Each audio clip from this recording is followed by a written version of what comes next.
Hey guys, welcome to Tuesday's lesson. We are going to finish off section 3.1, the quadratic function notes. We're going to do parts 2, 3, and 4 today. It looks like a lot, but it really isn't. And just like I told you before, I'm going to skip some problems so that you can practice them on your own after you finish the video.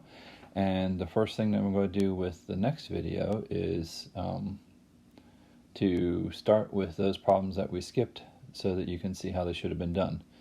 However, so for today's video, I have already, if you haven't noticed yet, I've already done number 7 and 8, which were the two that I skipped from yesterday's video.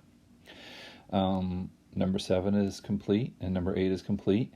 Feel free to pause the video and double check your work. I'm hoping that you actually practiced it instead of just saying, oh, whatever. You know, you get more out of it when you practice it, guys. That's all I'm saying. So I'm going to leave it up there for about 3 more seconds. And here we go from today. We're going to start with part 2, where it says identify the x-intercepts of the vertex, describe the graph of the quadratic function. Okay. What we're going to do is we're going to do number 9. And I'm just going to walk you through it. So we have the function f of x is equal to x squared plus 4x plus 3. Now, what's the first thing we want to do? Well, we need to identify a. In this case, a equals 1. That's nice. What's h? It's still the opposite of b over 2a, so it's negative 4 over 2, which is negative 2. Okay. What is k? Well, I plug in negative 2, so I get negative 2 squared, which is 4, plus negative 8,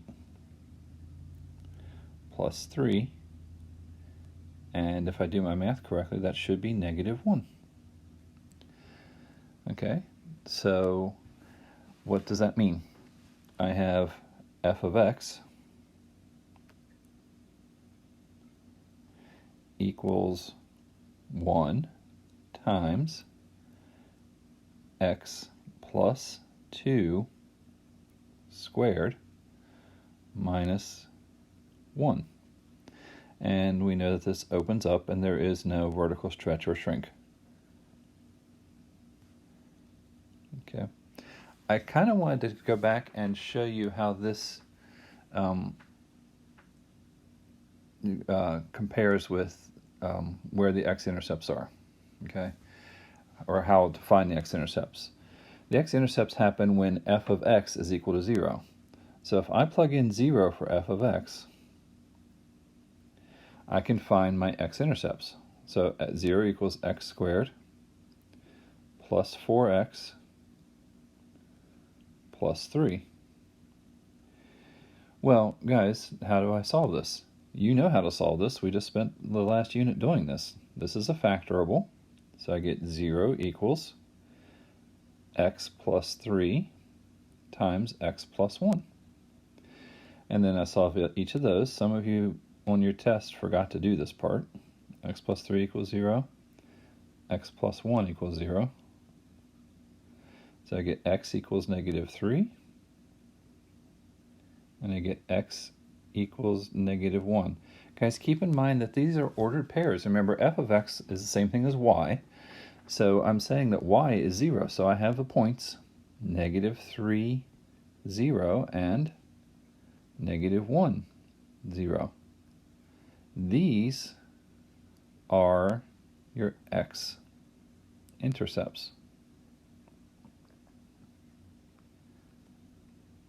And once again, let's see what the problem asks you for. It says identify the x-intercepts. That's done. The vertex, well, the vertex is right here. Hopefully you all remember, it's just hk, so it's negative 2 comma negative 1. All right, describe the graph of the quadratic function. You did that. It opens up. Okay. Now I know it says check with the calculator. What I want you to do is I want you to cross that out, and I want you to write in there, write it in standard form. Okay, and remember this is standard form. So cross out where it says check with the calc, and write in there, write in standard form. Okay. All right, so that's number 9. That's all there is to it. The only new thing that we haven't done, that we didn't do yesterday, was the x-intercepts. Okay, so let's go through another one. Let's go ahead to number 10. And it says f of x is equal to the opposite of x squared minus 5x minus 14.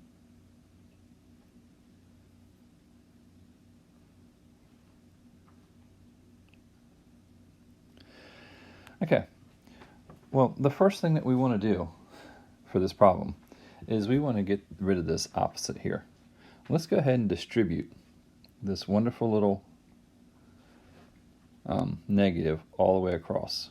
So we're going to multiply it there, we're going to distribute it there, and we're going to distribute it there, because we want to get rid of it. All right, so in that case, we now have negative x squared plus 5x plus 14. Okay, we're just going to try to make our problem just a little bit nicer. So now, again, identify your a. A in this case is equal to negative 1. So let's go through the vertex part first. H is negative 5 over negative 2, which is 5 over 2. K equals f of 5 over 2. And I'm going to let you put the numbers in, all that fun stuff, and I want you to prove to yourselves that it is 81 over 4. Okay? Shouldn't be too hard for you. So let's go ahead and put our function f of x is equal to negative 1 times h minus 5 over 2 squared plus 81 over 4. What do we know about it? It opens down.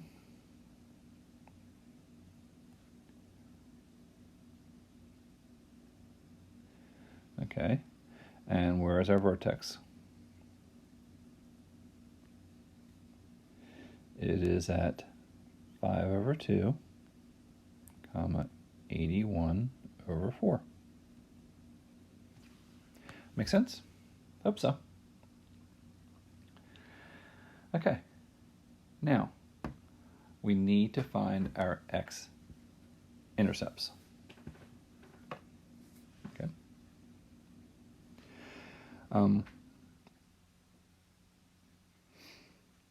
So what do? We set it equal to 0. 0 equals negative x squared plus 5x plus 14. Okay.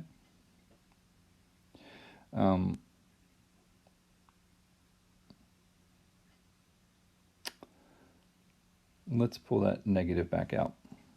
Okay, so we're going to pull that negative back out. So we got negative of x squared minus 5x minus 14. Now let's factor this. We get x minus 7 and x plus 2. And we still have a negative out here. So we have 0 equals x minus 7. Don't forget your negative. And we got 0 equals x plus 2. So we continue on with our solving here. So we have 0 equals the opposite of x minus 7. Well, that negative is going to disappear, so you end up with 0 equals x minus 7. So x equals 7. And the other one would give you x equals negative 2. So your two intersections, or your two zeros, are the points negative 2, 0, and 7, 0. And that's it for that problem. Okay. We're going to leave number 11 for you guys. All right. And let's go ahead and go to number 12.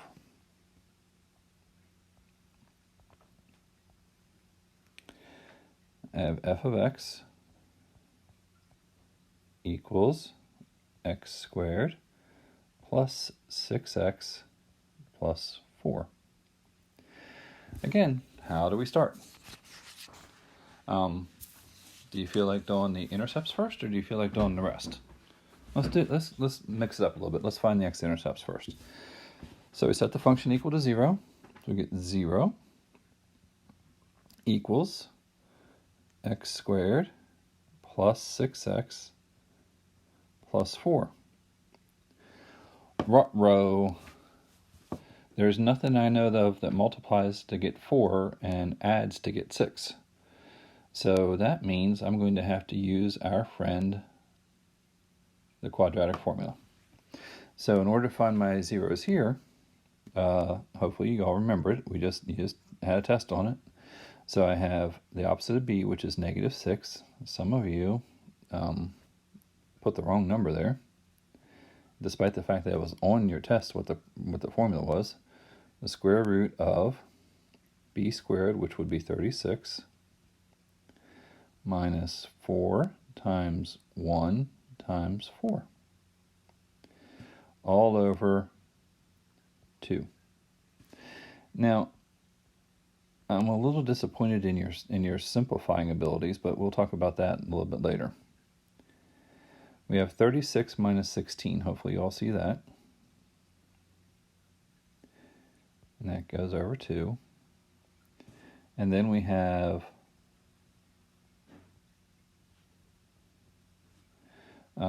the square root of 20. Notice that the whole thing is divided by 2. So many of you would at this point say this divided by this is 3 and leave this alone. Guys, this goes into both of them. This 2 goes into both of them. So you need to leave it there until you're ready to divide both by that 2. That was the problem that had the 8 and the 4, and so many of you just said, well, that's just, the 8's cancel out and I just get this. No. Anyway, we get negative 6 plus or minus 2 root 5 divided by 2. Now notice the 2 goes into everything, so our zeros are going to be negative 3 plus or minus the square root of 5. That's our zeros. Okay. Now, how do I do the rest of it? Well, that's pretty straightforward. Let's find our vertex. First off, a is still 1. And we still have negative 6 over 2, which is negative 3. Hey, look at that. That's look familiar to any of you? And now let's plug that in and get our k. Well, that's going to be 9 minus 18 plus 4. Well, 9 minus 18 is negative 9. Negative 9 plus 4 is negative 5. So we have a vertex at negative 3, comma, negative 5.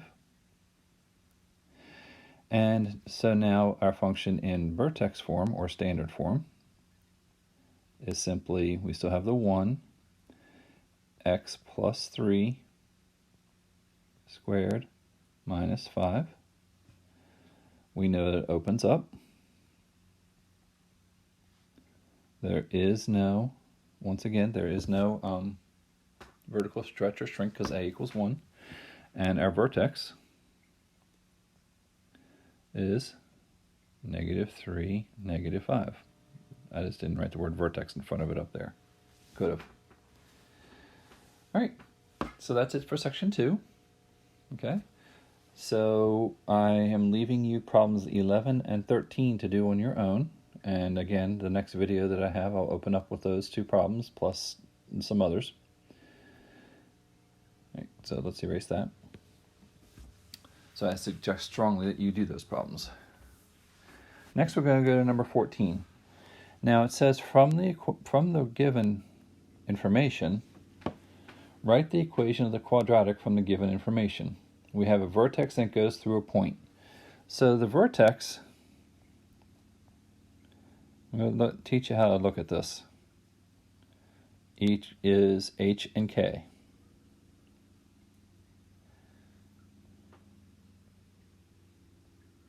The point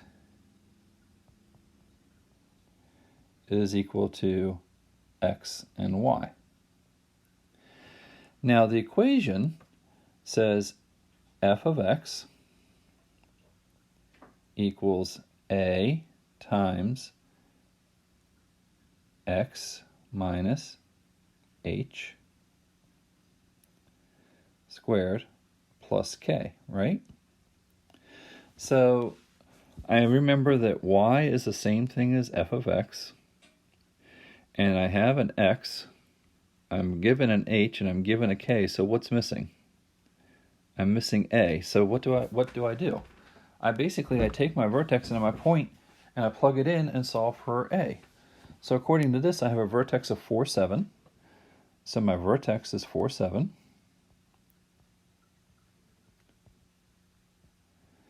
And my point is 2, 8. So let's plug in where everything goes. F of x, that's the same thing as y, so I have 8 equals a, which is what's missing. Don't forget your parentheses. I was given an x. My x is 2. My h, which is the x value of the vertex, is 4 squared plus 7. So am I saying all I have to do is solve this for a? Yeah, and then you just write the answer. All right, so let's do that. So 8 equals a times -2 squared plus 7. 8 equals 4a plus 7. So 1 equals 4a. So 1 over 4 equals a. And then I just write my equation. F of x, I'm going to leave the point out now. So I'm going to take this out. I'm not going to rewrite that. But I am going to rewrite the vertex. So I have f of x is equal to 1/4 times x minus 4 squared plus 7. And that's all you got to do for these guys. That's all you have to do. Hopefully you realize that this is a lot easier than you think it is. Okay, so let's go ahead and do the next one. We're going to do number 15. I have a vertex, which is, I'm just going to write it for my own benefit, h and k. Is -8, 12. And I have a point, which is x and y, which is -1 and 8. So my formula says I have, I'm just going to write the formula again, f of x equals a times x minus h squared plus k. And I'm going to fill it all in. And again, remember, f of x is just y. So I have 8 equals a, because that's what I'm looking for. And I've got -1 minus -8 squared plus 12.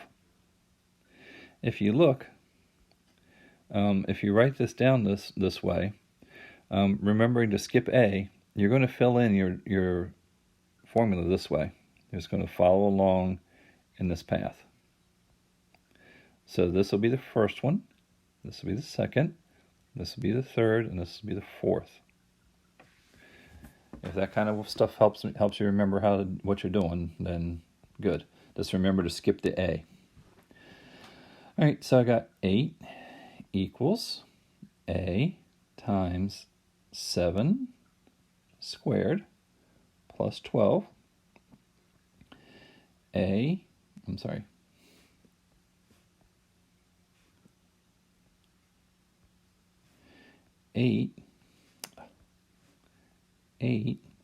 equals 49a plus 12.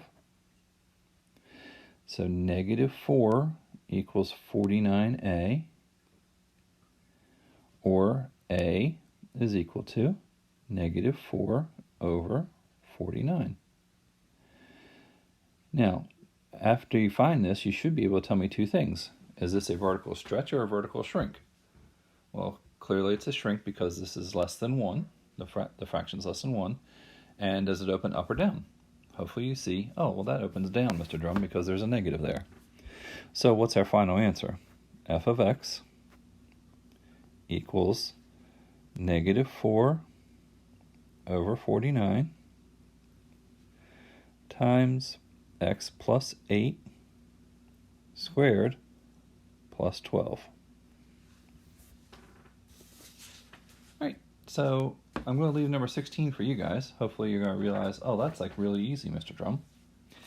And go ahead and do that one on your own. And then the last one I'm going to work on is the first word problem.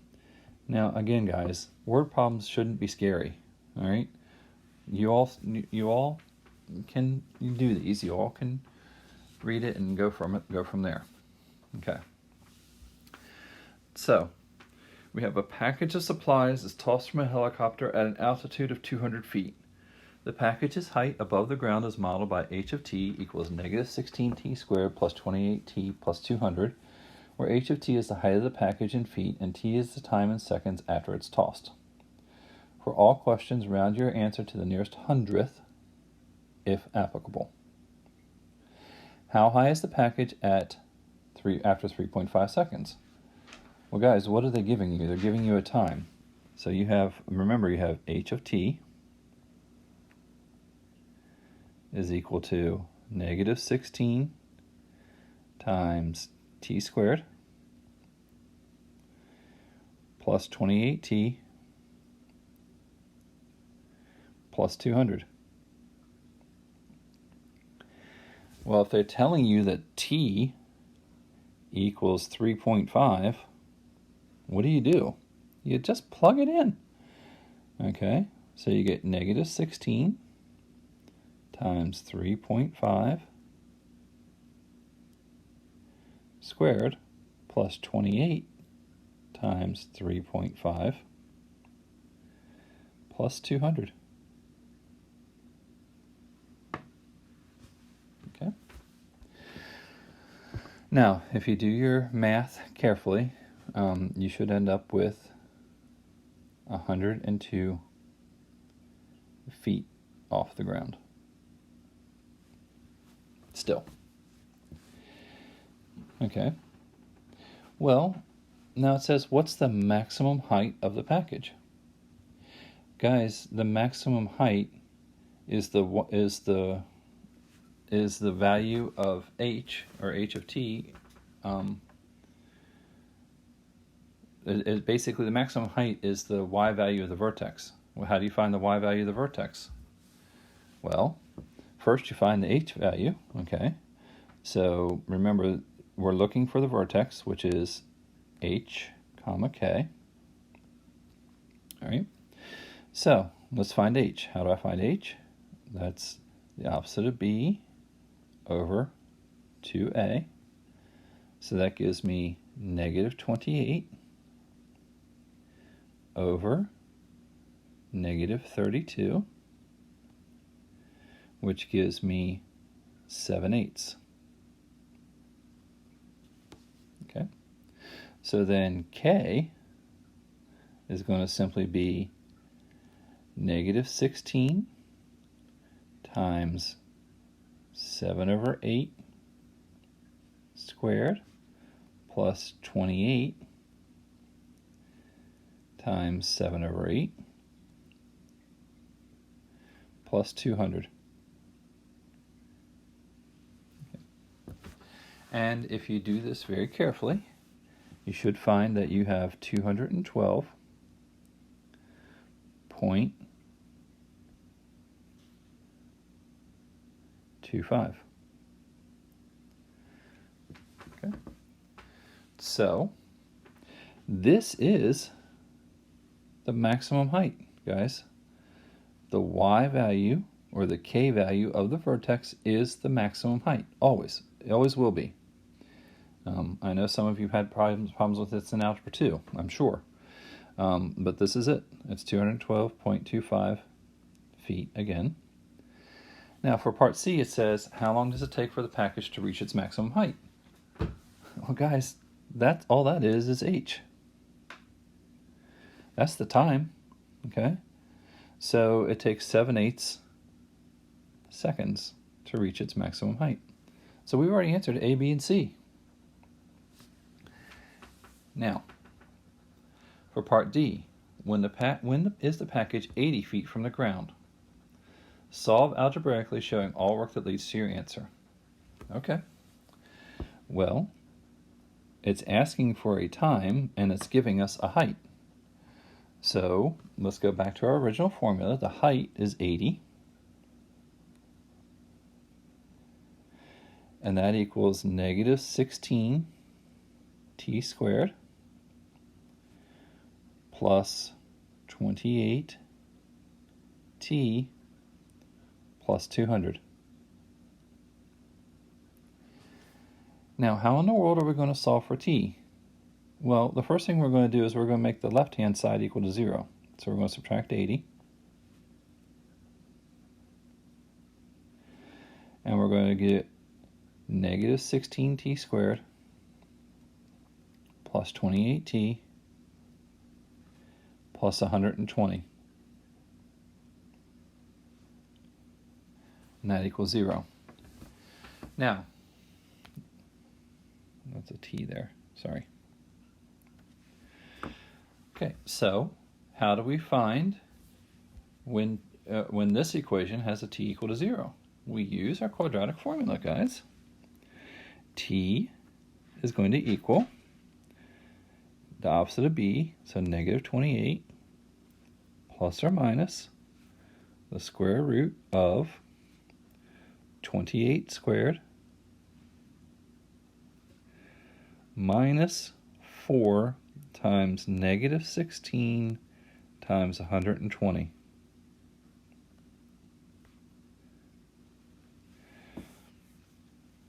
All that's going to be divided by negative 32.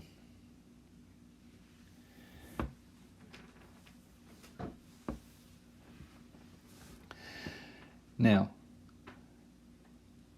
some of you are having problems with simplifying the inside of a radical. What I want you to do is I want you to go ahead and try and simplify the inside of the radical. And when you do, you should find out that it is the square root of 8464. Okay? And again, this is over negative 32. Now, what's nice about this is that 8464 is a perfect root. So I get t is equal to negative 28 plus or minus 92 all over negative 32. So I get negative 28 plus 92 divided by negative 32. But what is that going to do, guys? Whatever the answer is, negative 28 plus 92 is going to be positive, and then a positive divided by a negative, is going to be a negative. So what am I going to do?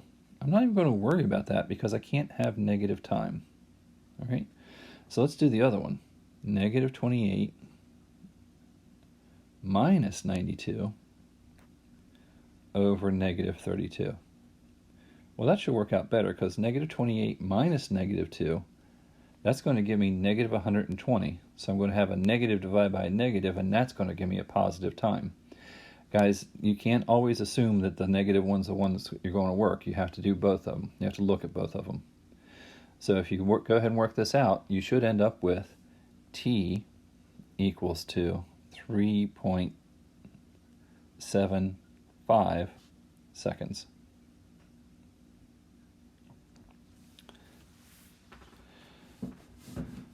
Okay, now I'm going to leave you with 17E because 17D and 17E are almost exactly the same. The only difference is it says how long after the package is tossed will it reach the ground. Ladies and gentlemen, after the package is tossed, what is the height of the ground? It's 0. So I'm going to give you the equation to start out with. 0 is now going to equal, remember it's your original equation, negative 16t squared plus 28t plus 200. And what are you going to do? You're going to do the exact same thing that we just did in the last problem. You're going to use the quadratic formula. You're going to solve very carefully, and you're going to check both answers to see which one gives you one that makes sense. So you're not going to take the negative answer. You're going to take the positive answer. And I'm going to leave that for you. And then go ahead and try number 18. It's the exact same type of problem. That's one of the ones that we'll go over. All right, guys, I think that's enough. I'm coming up on 33 minutes, so I think we'll call it a day. And you guys have a great day, and I'll talk to you again tomorrow.